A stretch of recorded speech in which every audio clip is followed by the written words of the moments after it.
Hey you folks, it's Kozzi here, drafting for Pick 1 Pack 1 with what I think is quickly becoming one of my favourite decks that I've had a chance to draft.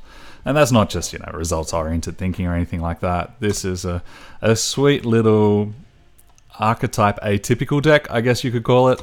It's not your normal thing that you'd read up about. It's really just trying to find what the strengths of the cards were that went through, besides the fact that I could have been in Stonescar yet again. And so this Skycrag aggressive deck is doing its job. We have our aggressive cards plus our flyers to get as much evasion as possible. And evasion really is the name of the game when you're in the middle of a race, because I don't want my guys to be stopped by silly little 1/1 tokens. And yeah, it's been going well so far. I've been enjoying it. This is a hand that's not going to be enjoyable to play, so we'll throw that one back. And I hope that we continue to see some really sweet races, which are the types of card games that I actually enjoy playing the most. We have the best 2-drop in our deck, in our hand, and there'll be very little that will convince me to not play it straight away. If we draw one more sigil, we'll basically have the god curve for this deck for us, as we'll be able to drop in a sharpshooter, give one of them evasion, keep up removal, and then replenish with more cards.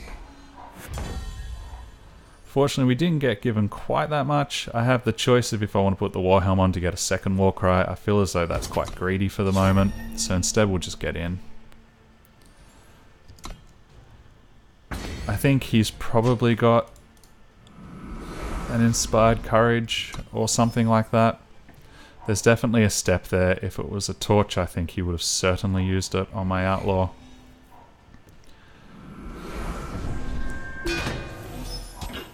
And he's playing quite a defensive deck by the looks of it. So I have choice here. I could be taking one of my guys to the sky rather than offering a trade, but I think I'd rather just develop and build out this sharpshooter. Next turn, if I draw another power, I can be looking at playing Wisdom plus Warhelm to give this quick draw as well as Warcry. And it just allows me to keep developing my board. I effectively traded my 2-drop for his 3-drop there, so even though he's got a legacy of 1 armor, that's only really going to hurt me if he drops something like a Sword of Icaria or something like that. That's the wrong card to be playing against this deck. Now that both of my guys have quick draw, we'll be doing the pure race.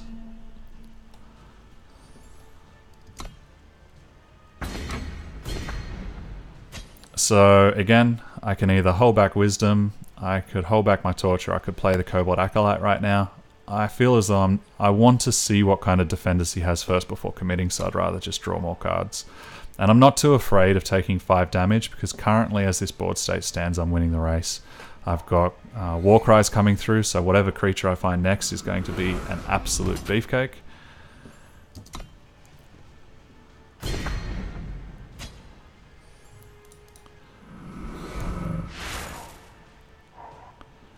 And speaking of absolute beefcakes, yeah, we're getting absolutely everything we need. This allows me to attack in whilst holding up a torch, which is something that I definitely want to do. And then I have my 7/5 blocker with upside coming through. I feel as though this game's going to be over very quickly indeed.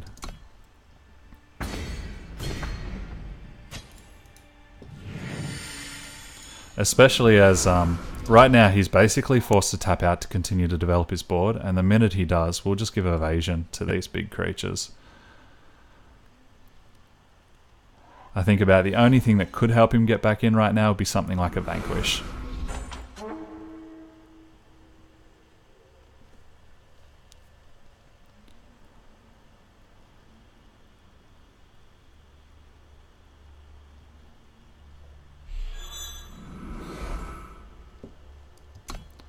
Yeah, so that reeks of a little bit of a desperate measure.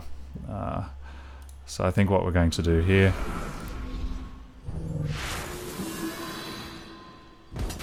is we'll attack him like so. If he blocks with the 5 toughness guy on either of these, we've got the torch. And if he has the combat trick, then he has the combat trick. Okay, so that was his combat trick that he was playing. I'm not a massive fan of Detain. It doesn't remove it unless you can get the blocks to kill it.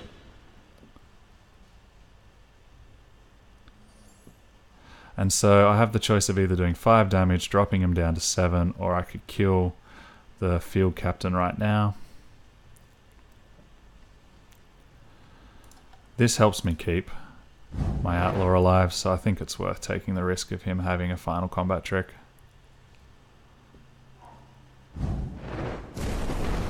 Okay, that worked out really well. I was quite nervous when we had to stop there. I wasn't actually expecting him to have a second one because he didn't play his premium one first, which would have put him in a much better position, but now he's drawing off the top of his deck. We can refuel. I feel as though it's academic finishing off this game.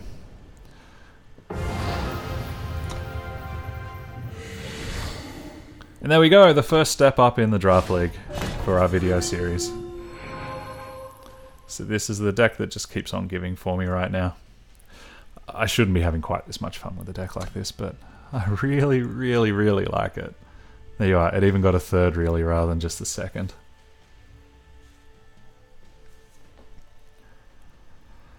So yeah, Rakano Outlaw, it's a house in Constructed, and anything that's a house in Constructed is generally very good in Limited too. And you saw exactly the reason why. You can't block it with anything that is probably a 2-drop. I think the only 2-drop that has 3 health is the guy from Time. Otherwise, most other creatures are 2/2s. So it's got its own built-in evasion. That evasion gets worse as it gets bigger. And it just allows you future draws to start to look amazing. We don't really have a hand that we can play here, so we'll throw it back.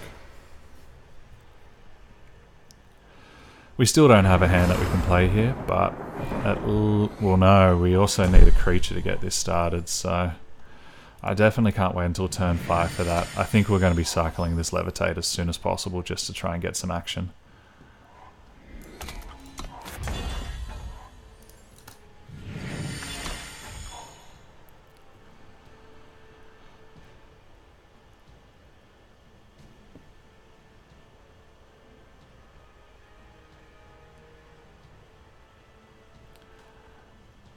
So we're hoping that either he bricks like I do, I draw a sigil so I can just start the chain with a Cobalt Acolyte, ideally fire, or a Sky Snapper is probably better. Or if he plays some kind of 2-drop so that I can cycle onto it. If we do draw out of this, our hand is quite good.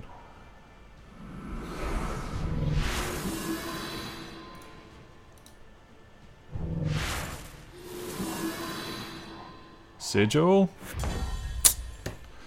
And we brick. Okay. Hopefully this isn't like our second match where we just get to sit back and watch me get screwed. But we shall see. Yeah, okay. Does he put anything back on the top of his deck?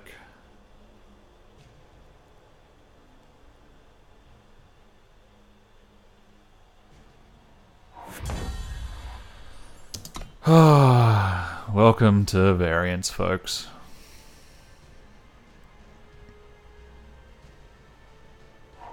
Unfortunately, he has a lot more of a clock pressuring us than our previous opponent did when we were screwed. So I feel as though our chances of digging out of this are a little bit less.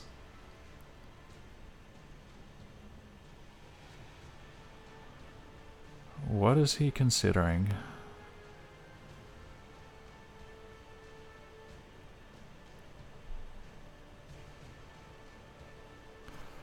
If we ever got to 5, this would be pretty sweet. But I don't think that's going to happen anytime soon. I also think it was important for him finding that Time Sigil. I imagine this is one of those time-based splash decks that take the best of both Elysian and also Combre. Okay, so this gets us back in the game. Ish. We have a choice. We can either cast a Sky Snapper and be forced to keep attacking, or we can play an inefficient Cobalt Acolyte. I think that's what we have to do. We need to slow down this clock as our first priority.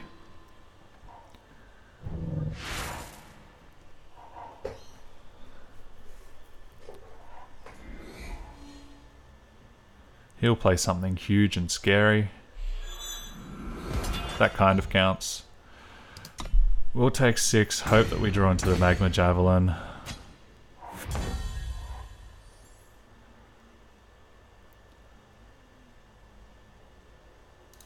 We'll attack here because we're not blocking. If he chooses to block, it allows us to play the piercing shot.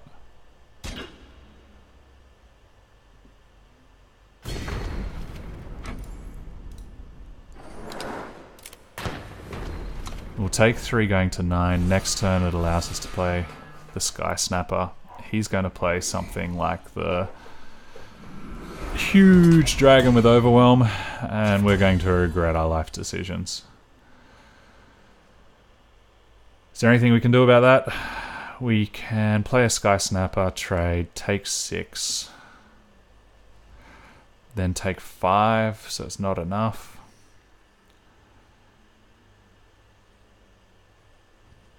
But that's all we have. So yeah, unfortunately that was a case of mana screwing us out of the chance of having a good game. We had an interesting hand there for that opportunity. I think if we had the chance of getting on the front foot.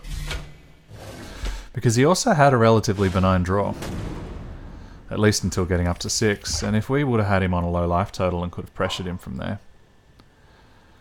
So we have our double primal. It is a 2 sigil hand, which has me nervous, but we're on the draw, and the minute we draw a sigil, our hand is absolute gas, and we can still do things regardless. So I think it's a keep. And now we get to get a little bit intimidated going up against a guy who's in the top 4. Why not?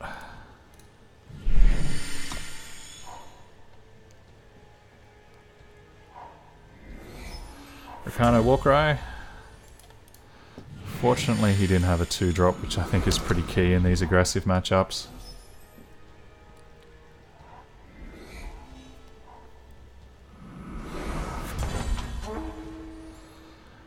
So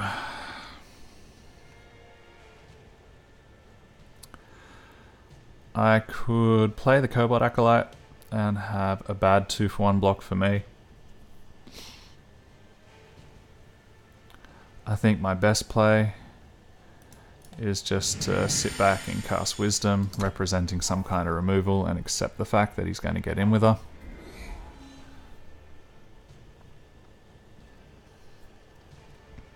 Then on next turn we can consider either the Guerrilla Fighter or even throwing a Warhelm onto my Acolyte.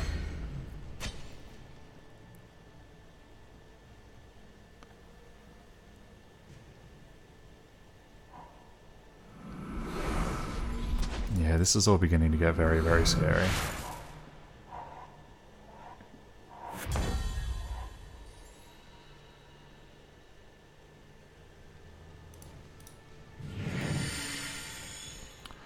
So going back to our earlier discussion on the beatdown, I think the answer is firmly Sir Rhino is on the beatdown. I'm not going to be outraged this, especially the minute he puts a piece of equipment on it, I'm in trouble. So I really wish I would have had my torch right now.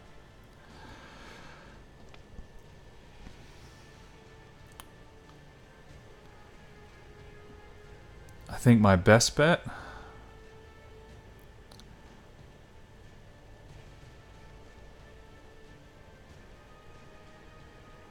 so I can either play the fighter.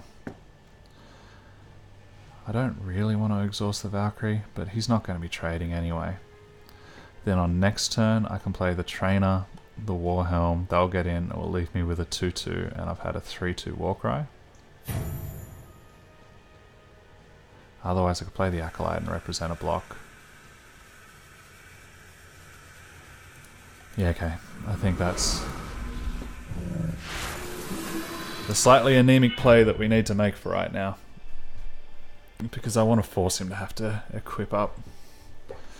If I'm lucky, his deck has just been relying on having weapons there.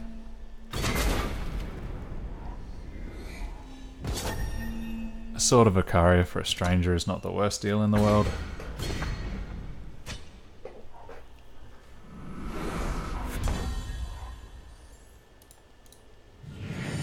And I think my play here is to get some value in and to build my board at the same time.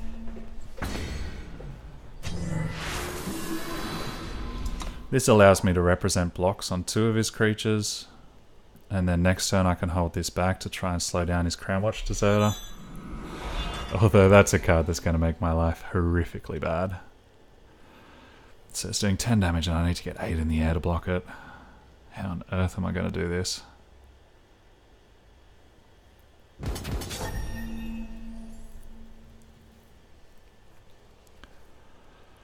I need to keep my flyer because there's no other way of me beating him. If I take 13, I go down to 4.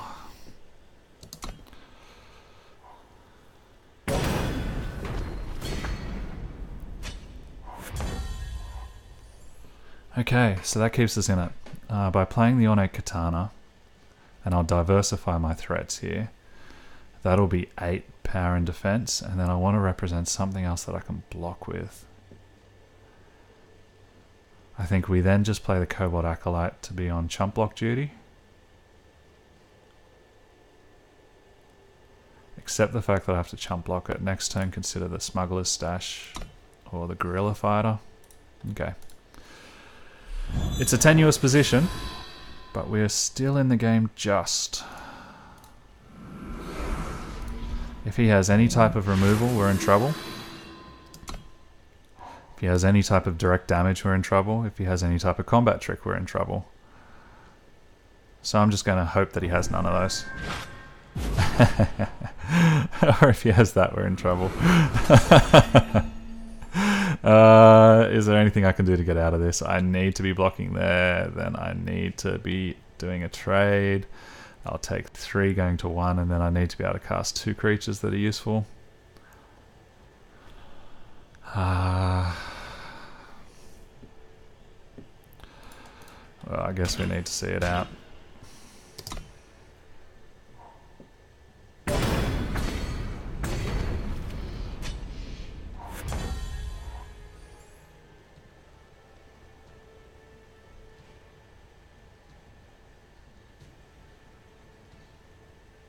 Yeah, I have no pure removal, so fortunately got comprehensively overrun then.